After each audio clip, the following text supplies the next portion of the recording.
Chalo, so previous lecture where we stopped at anaphase. Let's go ahead for the last phase of mitosis, which is telophase. अपना कल का reading बाकी है ना?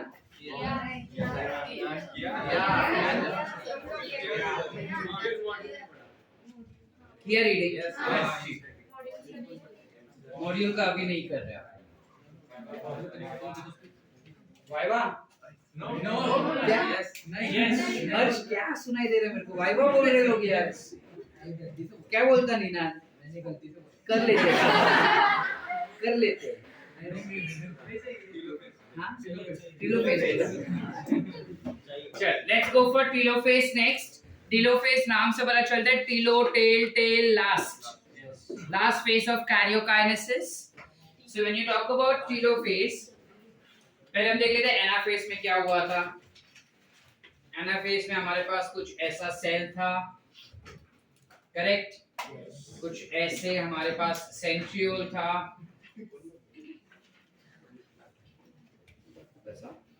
तेरे को पहले भी बोला था पढ़ाते समय में, बाकी जितना मस्ती करना कर. सेंट्रियोल था, we had spindle fibers arising from the centrioles. Yes. और एनाफेज में वो सिस्टर क्रोमैटिड्स को खींच रहे थे, जिसमें एक सिस्टर क्रोमैटिड रेड कलर का था और दूसरा सिस्टर क्रोमैटिड ग्रीन. सो रेड और ग्रीन ले लिया अपन. कितने क्रोमैटिड्स है और कितने क्रोमोसोम्स? गुड. क्रोमोसोम्स भी कितने होंगे? व्हाई? डिवाइड हो गया ना, तो जितने सेंट्रोमियर उतने क्रोमोसोम्स. तो यहाँ पे 4 सेंट्रोमियर है, तो कितने क्रोमोसोम्स? 4. याद रहेगा? yes. अच्छा, इसके बाद के फेज में क्या हो रहा है? हमने कहा टेलोफेज आ जाता है. इसके बाद टेलोफेज में जो क्रोमोसोम्स कंडेंस हुए थे ना, क्रोमैटिन फाइबर्स कंडेंस हुए थे, और क्रोमोसोम बने थे. अब यहाँ पे उल्टा हो रहा है, यानी कि क्या, ये क्रोमोसोम्स जो है अब वो कंडेंस नहीं होंगे, वो डी कंडेंस होंगे, यानी छूटना शुरू होंगे.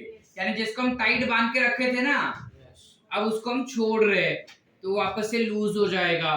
सो दीस क्रोमोसोम्स गेट डीकंडेंस. जैसे हमने बाहर घूमने जाने का बात किया था, सूटकेस में सामान पैक किया था, वो सूटकेस लेके गए अपन, ठीक है? हम पुणे पहुंच गए, लोनावाला पहुंच गए अपन. अब उसके बाद हम बैग पैक रखेंगे क्या? अंदर से कपड़े नहीं निकालेंगे? निकालेंगे ना. कपड़े, खेलने का सामान, बाहर घूमने के ये वो सब जो भी चीज है वो सब निकालेंगे. तो we are unpacking it. Destination जो करना था वो पहुंच चुका है. इस डीएनए को जहां पे पहुंचाना था वहां पे पहुंच गए क्रोमोसोम के द्वारा. यस और नो? यस. डीएनए को जहां पे पहुंचाना था वो वहां पे पहुंच गया है क्रोमोसोम के द्वारा. अब ये डीएनए जो है वो आजाद होना चाहता है, तो क्रोमोसोम जो है वो वापस से क्या हो जाएगा? डीकंडेंस. डी माने नॉट, कंडेंस यानी कंडेंस. ठीक है?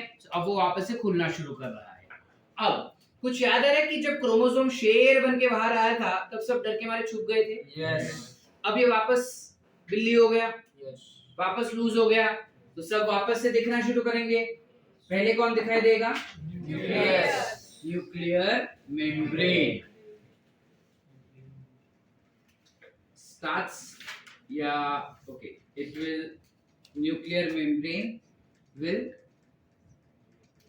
रीअपियर. यस और नो? यस. इसके अलावा और क्या छुपे थे? माइटोकॉन्ड्रिया,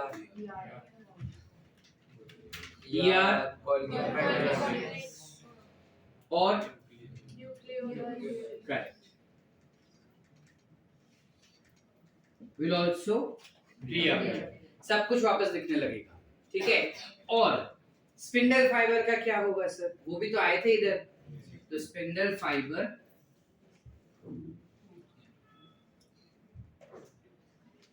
gets denatured, यानी टूट जाएंगे. denatured यानी कि वो टूट जाएंगे. तो अब जो अपने को सेल बन के मिला है उसके पास न्यूक्लियर मेम्ब्रेन आ गया है ना?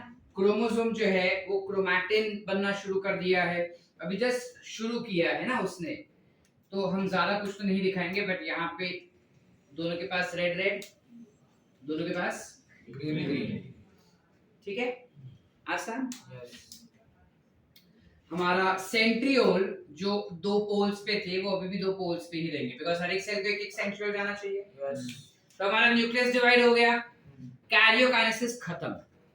आसान कि नहीं? समझ रहे हैं? श्रद्धा कंफ्यूज दिख रही है, नहीं समझा? देखो, टीलोफेज था, प्रोफेज हुआ, याद है? मेटाफेज याद है? एनाफेज याद है? अब टीलोफेज में क्या होना है? एनाफेज में क्रोमोसोम सेपरेट हो गया, क्रोमोसोम के अंदर डीएनए था, हम चाहते थे कि 2 सेल बने। अब 2 सेल बन रहा है तो इक्वल क्वांटिटी का डीएनए जाना चाहिए ना। तो इक्वल क्वांटिटी का डीएनए कैसे जाएगा? जब सूटकेस में हम इक्वल क्वांटिटी का चीजें पैक करेंगे। तो वो हमने पैक किए, पैक करके 2 अलग अलग न्यूक्लियस बना दिए। अब न्यूक्लियस जब अलग बनाने थे तो हमने बना दिए ना यहाँ पे, तो कैरियोकाइनेसिस हो गया ना तेरा, ये नहीं समझा? अब जब नया सेल बनाना है तो सारे ऑर्गेनेल्स डिस्ट्रीब्यूटेड रहने चाहिए, तो सेंट्रियोल दोनों के पास एक एक होना चाहिए ना, 2 नहीं होगा। यहाँ पे एक सेल के पास 2 सेंट्रियोल है, अब सेल टूटने वाला है तो दोनों के पास एक एक सेंट्रियोल्स हमने दे दिया है, अब सेल टूटेगा बीच में से। Everyone clear? सृष्टि करते हैं आपल्याला, जाग रहे हो पक्का? ये ऐसे एंजॉय कर रहे खाली, सब जाग रहे? यस। समझा यहाँ तक? Yes. This is nothing but your telophase. अगर हम ध्यान से नोटिस करें ना तो इसके अंदर सारे इवेंट्स प्रोफेज का उल्टा हो रहा है, यस और नो? यस। जो चीजें प्रोफेज में होती है यहाँ पे उसका एग्जैक्ट उल्टा हो रहा है। इस वजह से टीलोफेज को काफी बार we also refer this phase as reverse prophase. Are we clear? Yes. Or not? Yes. सबको समझा? Yes. पक्की बात? Yes. 100%? Yes. विनील पक्का समझा? Everyone? Yes. स्वयं? अमय? वीर? दक्ष? तेरे को फर्स्ट बेंच पे बोला समझता ही नहीं ना, अपने को अक्ल ही नहीं चलता अपना वो चीज के लिए। श्रेयस, हर्ष, पुष्कर, यश, सबको क्लियर है? दीक्षा, चलो आगे। Next what we have is cytokinesis. Karyokinesis खत्म हो गया तो अब क्या आएगा? साइटोकाइनेसिस। दुबे जी, साइटोकाइनेसिस का मतलब क्या होता है? मार खाएगा। साइटोप्लाज्म का ब्रेकडाउन क्या होता है? साइटोप्लाज्म का ब्रेकडाउन। नशे में बैठा है क्या? चरस लिया था रात को? You have cytokinesis is nothing but breakdown of cytoplasm या फिर सेल। अब अगर हम देखने जाए प्लांट सेल के बारे में तो हमको पता है प्लांट सेल का सेल कुछ रेक्टेंगुलर होता है और उसके अलावा उसके बाहर एक और स्ट्रक्चर होता है कुछ ऐसे, है ना? अमय क्या होता है ये बेटा? Very good. ये क्या होता है? Cell wall. अच्छा, सेल वॉल कड़क होता है या फिर नरम होता है? कड़क होता है। तो अगर कोई चीज कड़क है, जैसे फॉर एग्जांपल वो टोस्ट आता है, पता है? बटर टोस्ट तो मराठी काय म्हणतात ते मला माहित नाही, खाली बिस्किट और उसमें टोस्ट होता है, वो कड़क होता है। अच्छा, तो ढोकला इमेजिन करो और ये टोस्ट इमेजिन करो, ठीक है?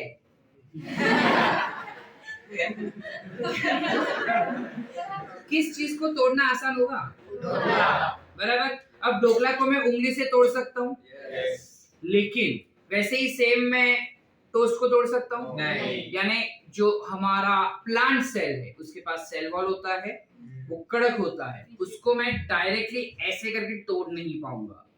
लेकिन एनिमल सेल के आसपास सेल वॉल नहीं होता, तो उसको मैं ऐसे करके तोड़ सकता हूँ। So breakdown of animal cells is much more easier as compared to plant cell. Are we clear or not? इसलिए किसी को भी अगर हमें मारना रहेगा या हड्डी तोड़ना रहेगा वो आसान होता है हमारे लिए, बिकॉज सेल वॉल नहीं होता उसके आसपास। प्लांट को तुमको ऐसे तोड़ना है तो तोड़ पाएंगे क्या? वो कड़क होता है एकदम। सो लाइकवाइज यहाँ पे अगर प्लांट सेल को तोड़ा तो कैसे तोड़ पाएंगे हम? ये हो गया तुम्हारा न्यूक्लियस, बराबर। न्यूक्लियस के अंदर तुम्हारा रेड और ग्रीन जो होने चाहिए थे वो है क्रोमोसोम्स, बराबर है। रुक रहा है? यस।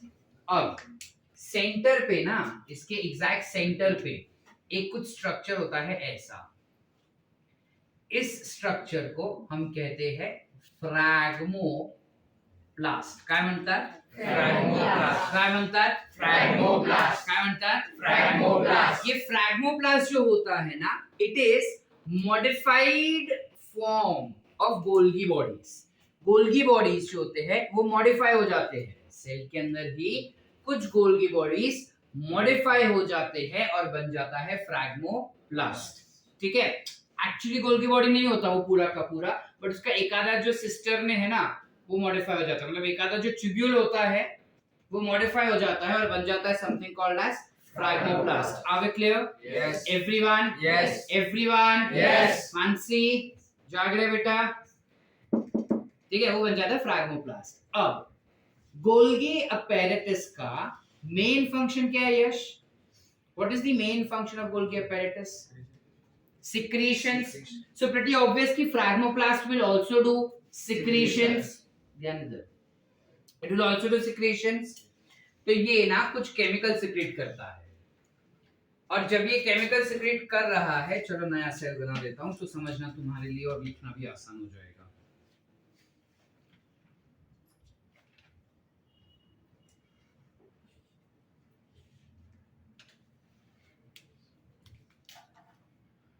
ये फ्रैगमोप्लास्ट जो है that will lose or that will go do some secretions. secretions जो है वो सेंटर से दूर है, secretions जो है वो सेंटर से दूर है। दूर माने किधर? towards cell wall, towards Cell wall. and thus you classify it to be as what?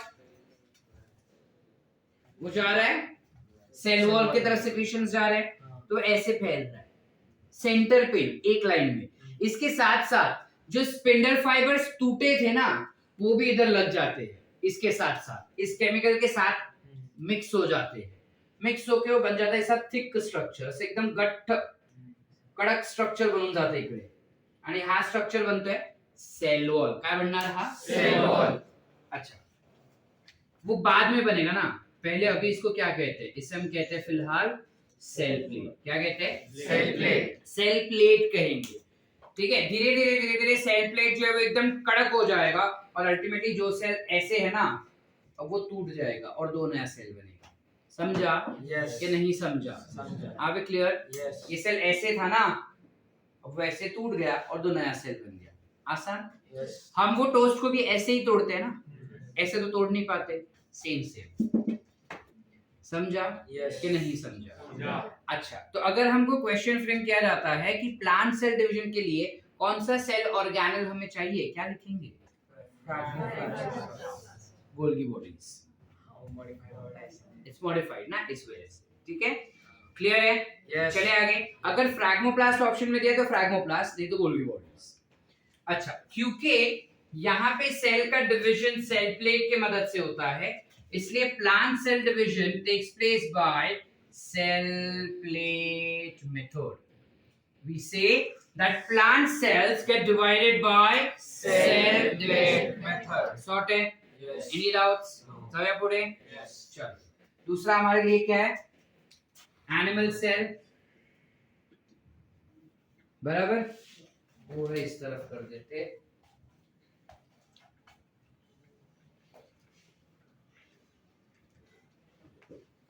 दूसरा हमारे पास है एनिमल सेल। एनिमल सेल के साथ क्या सीन होता है? ये हमारा एनिमल सेल हो गया बिना सेल वॉल का, उसके पास न्यूक्लियस हो गया, बराबर है। न्यूक्लियस के पास pretty obvious you will have chromosomes, जो दो हम वहां पे सेपरेट किए हैं वही सेम रहेंगे क्रोमोसोम्स। ठीक है, अगर याद है तुमको, इफ यू रिमेम्बर, प्रोफेज जब स्टार्ट हुआ था ना तब उसके अंदर हमने दो क्रोमोसोम बनाए थे ऐसे, है ना। फिर उसके बाद इसको और इसको सिस्टर क्रोमैटिड लग रहा था वगैरह वगैरह सब किया, यानी शुरुआत में दो क्रोमोसोम्स थे, अंत में भी हर एक न्यूक्लियस के पास 2 क्रोमोसोम्स है। Number of chromosomes are same, yes और नो? Yes. इस वजह से mitosis is classified to be as equational division. समझा? अच्छा, कमिंग बैक, सेल के बारे में, एनिमल सेल के बारे में जब बात करेंगे हम, तब हमको पता है कि एनिमल सेल के अंदर काफी सारे साइटोस्केलेटन्स होते हैं, यस और no? How many cytoskeletons we have? 3. How many we have? 3. And what are those? Microtubule, microfilament, microtubule, Microfilament, intermediate filament. एक पर्टिकुलर हमारे पास साइटोस्केलेटन है जो हमको यहाँ पे दिखाई देता है, कुछ ऐसे सेंटर पे रहेगा हमेशा। This is nothing but microfilament which is responsible for contraction and relaxation। याद आ रहा है? Yes. माइक्रोफिलामेंट ये वाला कॉन्ट्रैक्शन और रिलैक्सेशन में इन्वॉल्व होता है। अब जब ये सेल डिवाइड होना होगा तो माइक्रोफिलामेंट जब वो साइज में छोटा हो जाता है, जब वो साइज में छोटा हो जाता है तो वो उस मेम्ब्रेन को खींचेगा ना, सेल के मेम्ब्रेन को खींचेगा सेंटर से, यस और नो? Yes. सेंटर से जब वो सेल के मेम्ब्रेन को खींच रहा है तो धीरे धीरे करके कुछ ऐसा डिप्रेशन बनता है। इस डिप्रेशन को यू कॉल इट एज इनवैजिनेशन। क्या कहेंगे? Imagination. तू क्या बोल रहा था? क्या बोलते हैं इसको? Imagination. अब वो मेरा वाला था, तुम्हारा वाला क्या था?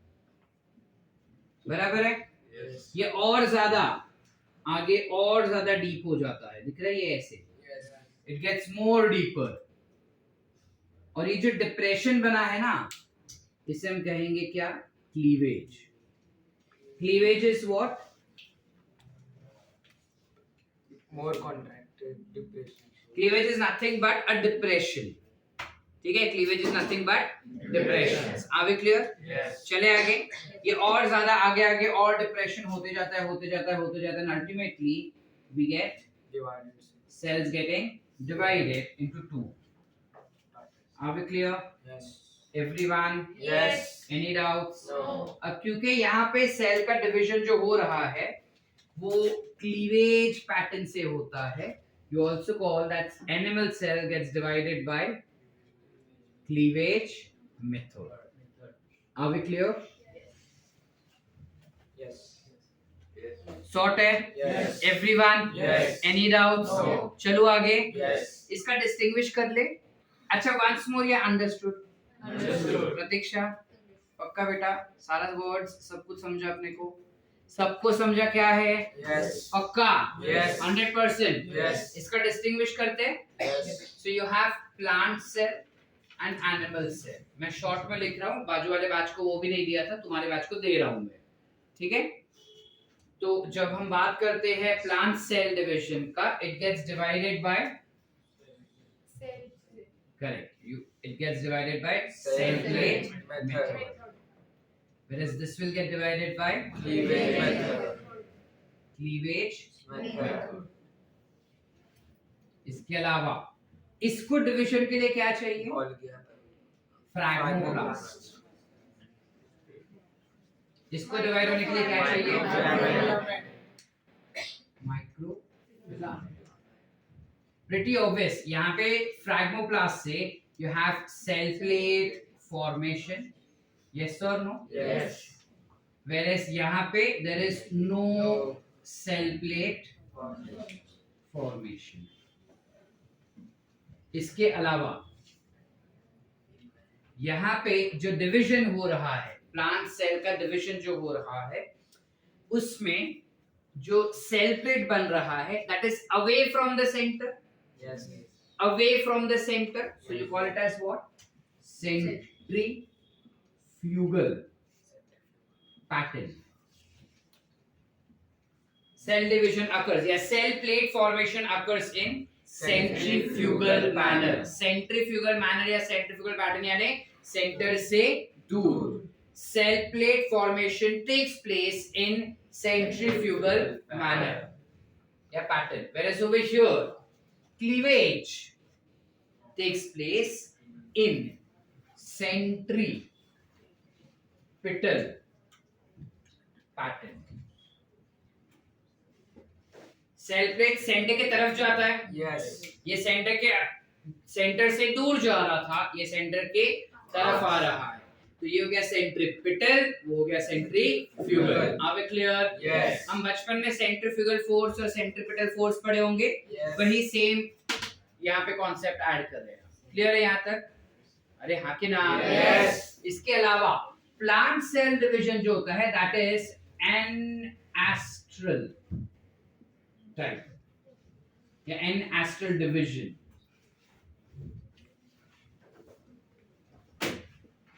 Whereas animal cell is astral division. अब एनास्ट्रल और एस्ट्रल डिवीजन का क्या मतलब है?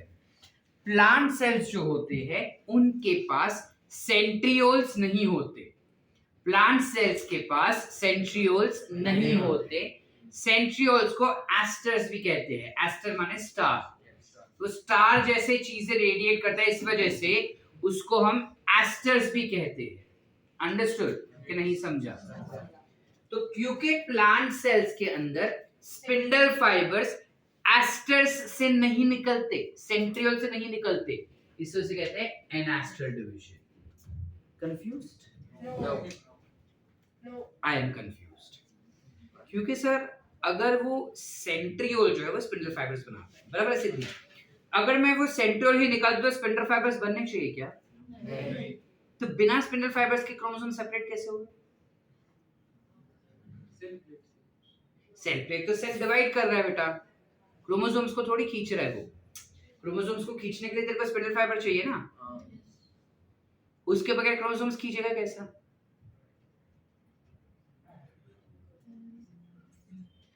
प्लांट सेल्स के अंदर सेंट्रियोल्स एब्सेंट होते हैं, इस वजह से स्पिंडल फाइबर्स जो है वो सेंट्रियोल से नहीं निकलते लेकिन कहीं और से निकलते। समझा कि नहीं समझा? स्पिंडल फाइबर्स तो प्लांट्स में भी बनेगा ही बनेगा लेकिन नॉट फ्रॉम द सेंट्रियोल। तो कहां से निकलता है सर? कुछ रेफरेंस बुक्स बोलते हैं कि वो साइटोप्लाज्म से बनता है, कुछ बोलते हैं कि सेल वॉल से बनता है। हम क्या माने सर? तुम कुछ भी मानो, सेल वॉल भी, तुम सेल वॉल भी बोल सकते हो, साइटोप्लाज्म भी बोल सकते हो, बिकॉज़ एनसीईआरटी ने कोई क्लैरिफिकेशन नहीं दिया इस पार्ट के लिए। खाली इतना क्लैरिफिकेशन दिया है कि प्लांट सेल्स के पास सेंट्रियोल्स नहीं होता। Are we clear? Yes. Did we understand? Yes. Everyone? Yes. क्योंकि उसके पास सेंट्रियोल्स नहीं होता, इस वजह से उसका डिवीजन इज एनास्ट्रल। एनिमल सेल्स के पास एस्टर यानी सेंट्रियोल्स होता है, इसलिए इट इज एस्टर। ये स्टेटमेंट वाला जो क्वेश्चंस फ्रेम करते हैं ना अपने को टेस्ट वगैरह में या नीट में, उसमें ये इंपॉर्टेंट है। क्लियर है यहाँ तक? Everyone? Yes. Everyone? Yes. Any doubts? No. लिखे इतना पहले? चलो क्विकली।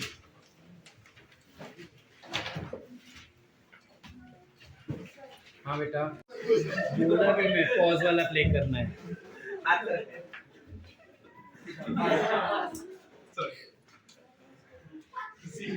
क्या डॉक्टर बनेगा? मतलब वो बेचारा स्टोन, किडनी स्टोन के पेन से आ रहा है और तू पूरा किडनी काट के फेंक देगा उसको। ये नहीं कि स्टोन को फेंके। चले Yes. next we jump for understanding significance of mitosis.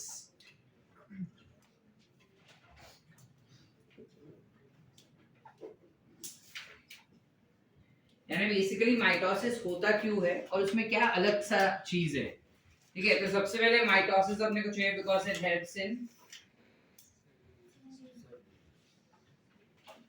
Helps in wound healing. Wound healing मतलब क्या? जहां पे चोट लगी होगी वो ठीक होना, रिकवर होना। तो वुंड हीलिंग के लिए चाहिए। ठीक है, ये अपन कल एग्जांपल यूज किए थे, प्रकाश को देखते देखते गिरिधर छिल गया है तो उसका। ठीक है, इसके अलावा it also helps in growth and development. यानी कि अगर कासिफ को हाइट में बढ़ना है तो उसके बॉडी के अंदर एक्स्ट्रा सेल्स आने चाहिए, तभी उसका हाइट बढ़ेगा। यस और नो? तो सेल्स एक्स्ट्रा कैसे मिलेंगे? माइटोसिस से। इसके अलावा अगर दक्ष जिम जाके बॉडी बना रहा है, ठीक है, और उसके बाल जो है वो और अच्छे से ग्रो हो रहे हैं, उसका स्किन जो है वो और अच्छे से ग्लो कर रहा है, ठीक है, उसके मसल्स डेवलप हो रहे हैं, that is nothing but body development. Yes or no? Yes. Everyone? Yes. Even when you hit puberty, which you guys have already 13-14 साल के रहते हैं और हार्मोनल चेंजेस आते हैं, तो बॉडी में अलग अलग सेकेंडरी सेक्सुअल कैरेक्टर्स बनते हैं। क्यों बनते हैं? विद द हेल्प ऑफ, मतलब कैसे बनते हैं? With the help of mitosis. Are we clear? So growth and development will be taken place with the help of mitosis. इसके अलावा जब हम यूनिसेल्युलर ऑर्गेनिजम्स का बात करें ना,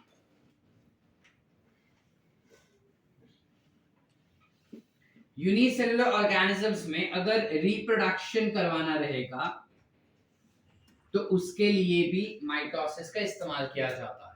बाइनरी फिजन सुना है? Yes. It's a type of mitosis, not exactly mitosis but a type of mitosis. Clear है यहाँ तक? चलो आगे। इसके अलावा yeah, that's it.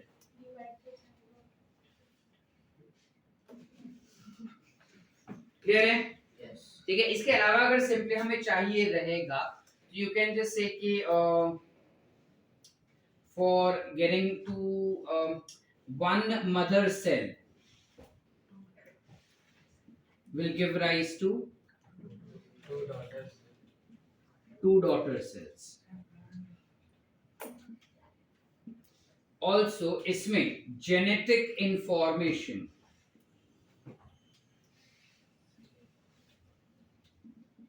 remains same in both the daughter cells. Genetic information तो सेम रहेगा ना? Yes. यस और नो? Yes. मतलब अगर यहाँ पे हाथ छिल गया है अपना और वहाँ पे नया सेल्स अगर बन रहा है तो नए सेल में भी मेरे ही जीन्स रहेंगे ना? Yes. किसी और के थोड़ी रहेंगे, है ना? या ना ही नए टाइप के जीन्स उसमें आएंगे। सो ये बेसिकली जेनेटिक इंफॉर्मेशन को चेंज नहीं करता और एक मदर सेल से दो डॉटर सेल्स हमको उसमें से मिल सकता है। ये हो गए significance of mitosis. The next type of division that we'll be approaching is meiosis. अब meiosis में exactly क्या होता है? So meiosis, firstly, it was discovered by two scientists. एक का सरनेम था फार्मर, दूसरे का सरनेम था मूरे। मोरे नहीं बोलना, मूरे है वो, ठीक है? In the year 1905, ठीक है, 1905 में ये मियोसिस का डिस्कवरी किया था फार्मर एंड मूरे ने। इस डिस्कवरी में उन्होंने कहा कि जो मियोसिस होता है, it produces 4 daughter cells from 1 mother cell. एक मदर सेल से उनको 4 डॉटर सेल्स मिलते हैं। ऐसा क्यों सर? क्योंकि इसमें number of chromosomes are reduced to half. कसं काय सर? सांग तुम्ही। हा सेल आहे आपला आणि हा न्यूक्लियस आहे। या न्यूक्लियस आपलं डिप्लॉइड न्यूक्लियस आहे, त्यामुळे we will have pair of chromosomes. आता ह्याचात आपल्याला 4 सेल्स भेटतात, ज्याचा न्यूक्लियस मध्ये either you will have green यानी एक ही क्रोमोसोम, और else you can also have blue वाला। ठीक है, इस तरीके से यू मे गेट दिस और this. Did we understand? Yes. यानी एक्चुअली मेरे पास कितने क्रोमोसोम होने चाहिए थे? 2, लेकिन अब कितने हैं? हाफ हो गया। इस वजह से हम कह रहे हैं कि it is reduced to half. And because of this specific property of meiosis, it is also called as reductional division. You also call it as reductional division, या फिर you can call it as germinative division या germinative cell division, because it helps in production of egg cell या फिर sperm cells. Are we clear? Yes. Understood? Yes. So जब mitosis का बात करते हैं, it can occur in any cells that is haploid या फिर diploid or any somatic cells. जबकि अगर मियोसिस का बात करेंगे ना, this tend to occur only in diploid cells. ये सिर्फ और सिर्फ डिप्लॉइड सेल्स में ही काम कर सकते हैं. ऐसा क्यों? क्योंकि हमें ये डिडक्शन कर रहा है चीजों का. तो अगर 2 क्रोमोसोम्स है तो 2 क्रोमोसोम्स का एक क्रोमोसोम हो सकता है. एक क्रोमोसोम का आधा क्या होता है? अगर हमारे बॉडी में कोई भी क्रोमोसोम आधा हुआ ना तो हम सरवाइव ही नहीं करेंगे, हमारे बॉडी में डिजीज आना शुरू हो जाएगा. इसलिए आधा क्रोमोसोम जैसा कुछ नहीं होता डिवीजन में. होना है तो पूरा ही जाएगा, और अगर पूरा जा रहा है तो एक का आधा हम कर नहीं सकते. हैप्लॉइड मतलब एक ही, डिप्लॉइड माने 2.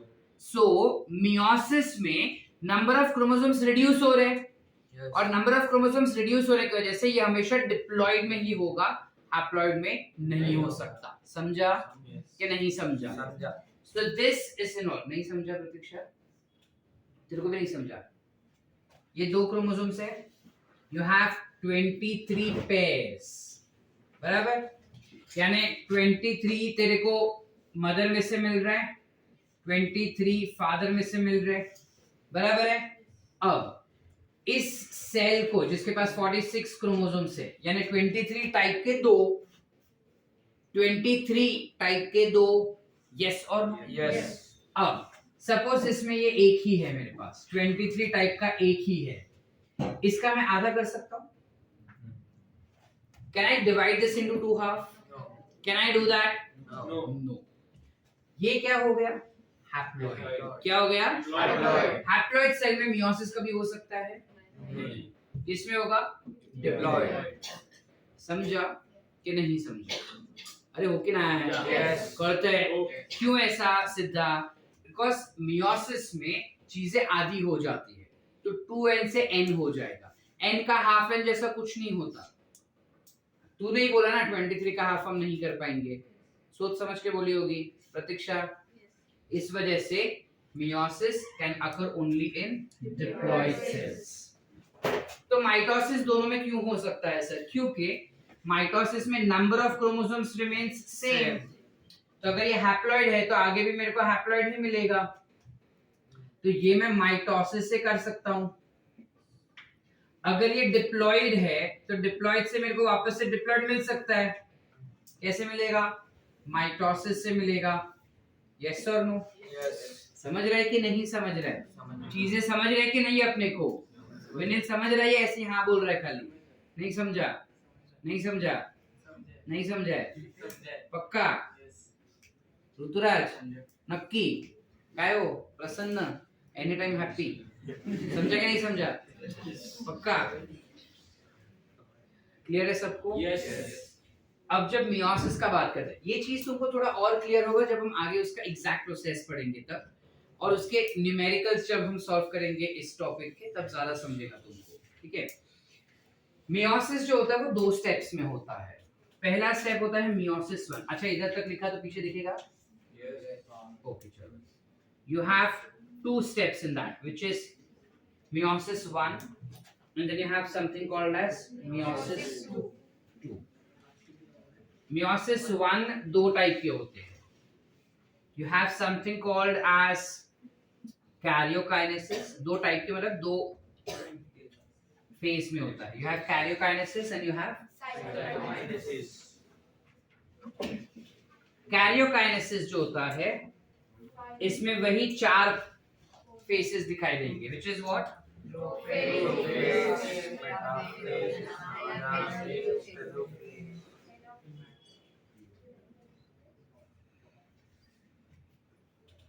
And of course telophase. ठीक है? और लास्ट में तक साइटोकाइनेसिस. मियोसिस 2 में भी हमको दोनों दिखाई देता है, which is what? Karyokinesis and karyokinesis के इसके भी 4 फेसेस रहेंगे, व्हिच इज व्हाट? Prophase. पूरा नहीं लिख रहा हूँ, पीमैट लिख रहा हूँ, तुम पूरा लिखना। अब जब कभी भी हम बात करेंगे prophase, metaphase, anaphase, telophase of meiosis 1 and 2, काफी कंफ्यूजिंग होगा ना बात करने के लिए कि मैं बोल रहा हूँ कि प्रोफेज में ऐसा ऐसा होता है, तो दक्ष वापस से पूछेगा कौन सा प्रोफेज, मियोसिस 1 का या 2 का। It's a confusion. Confusion reduce करने के लिए हम इसको कैरियोकाइनेसिस 1, साइटोकाइनेसिस 1 लिखते हैं। सो ये हो जाएगा प्रोफेज 1, मेटाफेज 1, बराबर। तो नीचे वाले क्या हो जाएंगे सारे? So this is prophase 2, metaphase 2, anaphase 2, telophase 2. आसान? ठीक है। अब इसमें थोड़ा सा चेंज है। सारा सब कुछ एग्जैक्टली माइटोसिस जैसा ही होता है, सारे प्रोसेसेस एग्जैक्टली माइटोसिस जैसे ही होते हैं, थोड़ा सा चेंज है। इसका जो प्रोफेस होता है ना, वो आगे और 5 स्टेप में डिवाइड किया गया है, आगे और 5 स्टेज में डिवाइड किया गया है, which is leptotene, zygotin, pachytene, diplotin, dikinesis. आसान? Diplotene, sorry leptotene, zygotin, pachytene, diplotin, dikinesis. Clear है? अगेन जैसे हम प्रोफेज, मेटाफेज, एनाफेज, टेलोफेज का मैंने बोला था सीक्वेंस आता है अपने को नीट में, इसका भी सीक्वेंस आ सकता है। ठीक है, देख लिया ऑनलाइन सारा चीज? नहीं तो दिखता किया था कौन से स्टैंडर्ड में? 10 तो बाकी लोगों को तो नहीं था। हमारे मैम ने बताया। इसको कैसे याद रखे? बिकॉज सीक्वेंस तो आएगा ही तुमको, है ना। अब सीक्वेंस कैसे याद रखे? सीक्वेंस हम याद रख सकते हैं as what she said, you can remember like that also, but एक मेरे को जो याद रहता है जैसे मैं वैसे याद रखूंगा, तुमको जैसे याद रखता है तुम वैसे याद रख सकते हो। इट सिंपली सेज लता जरा पानी दे दो, लता जरा पानी दे दो। माइटोसिस में पूरे मार्क्स आए थे, इसलिए मैंने लता से जरा पानी दे दो बोला। ठीक है, माइटोसिस में मेरे पूरे मार्क्स आए थे, इसलिए मैंने लता को बोला कि लता जरा पानी दे दो। ठीक है, अब तुमको जैसे याद रहता है तुम वैसे याद रख सकते हो, मुझे ऐसे याद रहता है। ठीक है, हाँ चलो हम श्रुति का भी सुन लेते हैं। लेजी पीपल, लेजी पड़ी दी, लेजी लेजी पड़ी दी, लेजी पड़ी दी। तुमको लेजी पड़ी दी याद रखा, लेजी पड़ी दी याद रखो। मेरे को लता जरा पानी दे दो याद है। लता जरा पानी दे दो कैसे ब्रेक डाउन? अब लता जरा पानी तो ठीक है, दे दो भी देखो दोनों सेम सेम है। डी डी कैसे याद रखे सर? दे या फिर दिला दो कर दो। चलो लता जरा पानी दिला दो। ठीक है, अब दिला दो का दिला इस डिप्लो से थोड़ा राइम कर लेता है। दो is two, di is two, diakinesis. आप क्लियर? आसान। अब तुमको ऐसे याद रहता है, ऐसे याद रखो, कुछ और याद रहता है, कुछ और याद रखो, इट्स अप टू यू। ठीक है, ठीक है, क्लियर हो? Any doubts? याद रहेगा? आगे चले या इतना पहले लिखना है? फटाफट चलो quickly.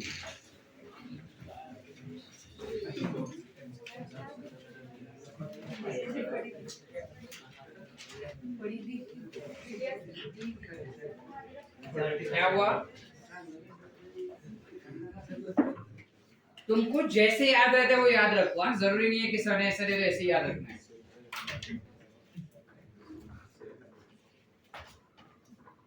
can no longer be seen and each set of chromatin material tends to collect at each of the two poles. This is a stage which shows the following key events. Chromosomes cluster at the opposite spindle poles and their identifier is loosed as discrete elements. Discrete elements.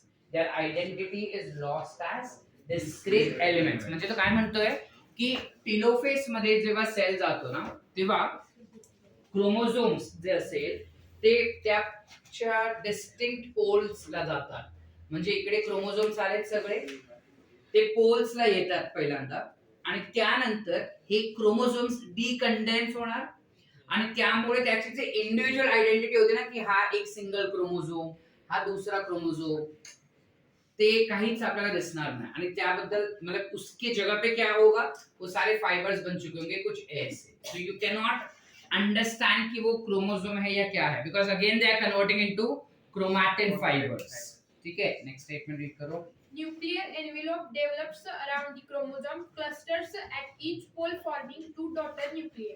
बरोबर, कुछ ऐसे बन रहा था दो nucleus बनने के बाद. सो दो डॉटर न्यूक्लियाई बन चुके हैं. Nucleolus, Golgi complex and ER reformed. They are again formed. ठीक है, माइटोकॉन्ड्रिया वगैरह भी गायब हो जाता है लेकिन एनसीईआरटी अपने को नहीं बता रहा है तो हम उसको याद भी नहीं रखेंगे. ठीक है, चलो next we jump for cytokinesis. Cytokinesis. Mitosis accomplishes not only the segregation मतलब separation. segregation of duplicated chromosomes into daughter nuclei, karyokinesis, but the cell itself is divided into two daughter cells by the separation of cytoplasm called cytokinesis, at the end of the which cell division gets completed. In an animal cell, this is achieved by the appearance of furrow in furrow मतलब क्या, furrow माने depression. Again so जो cleavage method हमने बोला उसको फरोइंग method भी कह सकते हैं. फरो माने depression basically. furrow in the plasma membrane. The furrow gradually depends and ultimately joins in the center, dividing the cell cytoplasm into two. Plant cells, however, are enclosed by a relatively inextensive cell wall. Therefore, they undergo cytokinesis by a different mechanism. In plant cells, wall formation starts in the center of the cell and grows outwards to meet the existing lateral walls. The formation of the new cell wall begins with the formation of a simple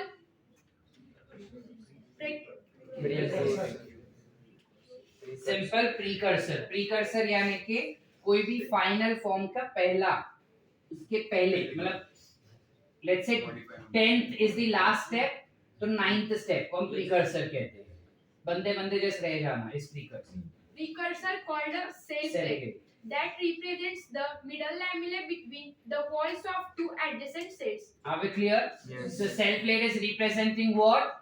Middle lamella. So you can have that question also be asked. At the time of cytoplasmic division, organelles like mitochondria and plastids get distributed between the two daughter cells. In some organisms, karyokinesis is not followed by cytokinesis, as a result of which multinucleate condition arises, leading to the formation of synectium. Example, liquid endosperm in coconut. Syncytium क्या होता है ये मैंने पहले भी तुमको बताया है. ठीक है, तो यहाँ पे वो बता रहा है कि जो नारियल पानी तुम पीते हैं ना, नारियल पानी, वो एक्चुअली एक सिंगल सेल होता है. पूरा पानी एक सिंगल सेल है जिसमें बहुत सारे न्यूक्लियस है. इसलिए नारियल पानी न्यूट्रिशन से भरपूर होता है क्योंकि उसमें बहुत सारे न्यूक्लियस है. सो उसमें क्या हो रहा है कि वो सेल है जिसमें न्यूक्लियस डिवाइड हो चुके हैं लेकिन साइटोप्लाज्म डिवाइड नहीं हुआ. माने karyokinesis is done, cytokinesis has not occurred, because of which that single cell will have lots of nucleus. इसे हम कहेंगे multinucleated cell, thus it is called as syncytium. मैंने याद है तब पढ़ाते वक्त बताया था तुमको कि काफी बारी एक्चुअली सिंक्टियम टर्म हम animal cells, multinucleated animal cells के लिए इस्तेमाल करते हैं, लेकिन काफी बारी एनसीईआरटी ने गलती से प्लांट सेल को भी सिंक्टियम बता दिया है. तो ये वो पहला एग्जांपल है जहाँ पे प्लांट सेल्स को भी सिंक्टियल सेल्स कहा गया है.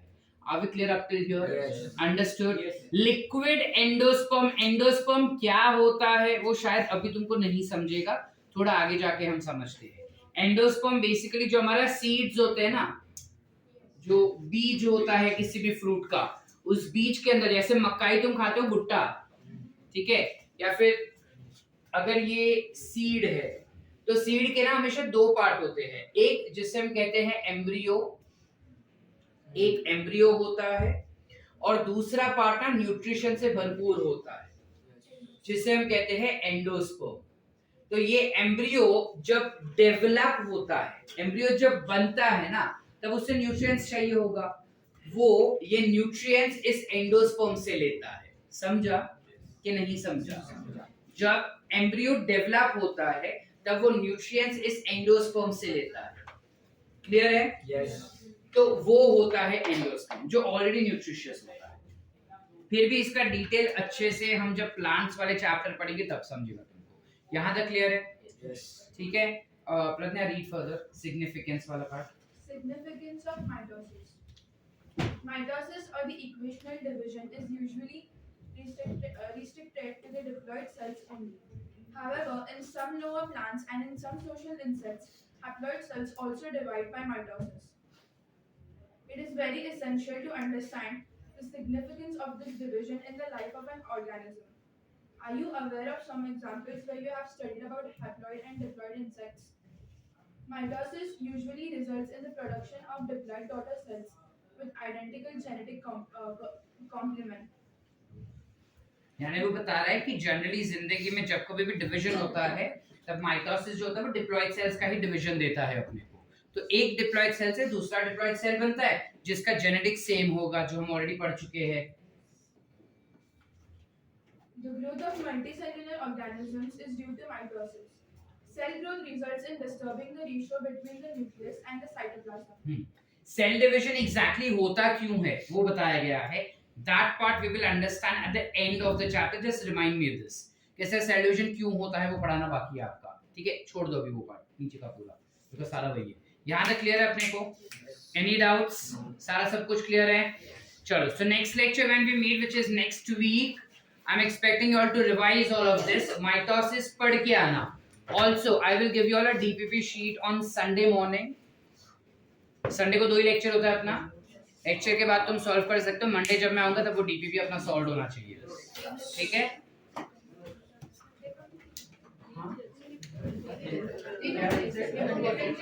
संडे को 2 होता है, whatever, 1 बजे छूट जाती है ना। कल के टेस्ट के लिए best of luck, do well.